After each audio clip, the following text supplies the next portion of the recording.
Channel.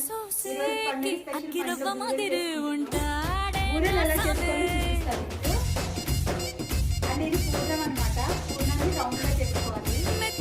రౌండ్గా చేసుకున్న పూర్ణం బూరెల పిండిలో ఆయిల్లో డీప్ ఫ్రై చేసుకోవాలి.